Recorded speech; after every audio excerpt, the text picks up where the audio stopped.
গতকাল আমাদের সর্বোচ্চ তাপমাত্রা রেকর্ড করা হয়েছে মংলায় 41.6 ডিগ্রি সেলসিয়াস এবং ঢাকায় ছিল 29.2 ডিগ্রি সেলসিয়াস। আর আমাদের গত 3 দিন যে হিটওয়েভটা জারি করা ছিল সারা দেশের জন্য, সেটা আমরা আজকে সকাল 9:30 আরও 3 দিনের জন্য বর্ধিত করেছি।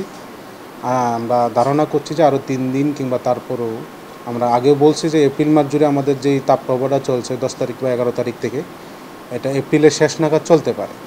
আর মে মাসে কী করবে, আমরা মে মাসে লং রেঞ্জে একটা মিটিং করব, সেখানে আমরা উল্লেখ করে দিব যে তাপপ্রবাহের কী অবস্থা।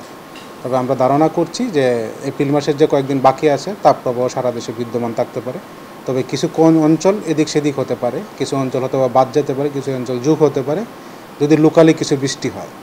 আর লোকালি যদি আমাদের বা স্থানীয়ভাবে কিছু বৃষ্টি হলে সেটা তাপমাত্রার উপর তেমন একটা প্রভাব পড়ে না, কয়েক ঘন্টা পরে সে তাপমাত্রাটা বেড়ে যায়। আর তাপমাত্রা কমার একটা বড় একটা লক্ষ্য আমরা যদি দেখি, সেটা হলো যে আমাদের বাংলাদেশের পশ্চিমী যে অঙ্গরাজ্যগুলো আছে ওইগুলোতে খুব ভারী ধরনের একটা ভালো বৃষ্টি না হলে এবং সেই বৃষ্টিটা যদি বাংলাদেশের দিকে না হয়, তাহলে তাপমাত্রা কমার তেমন একটা লক্ষণ নেই।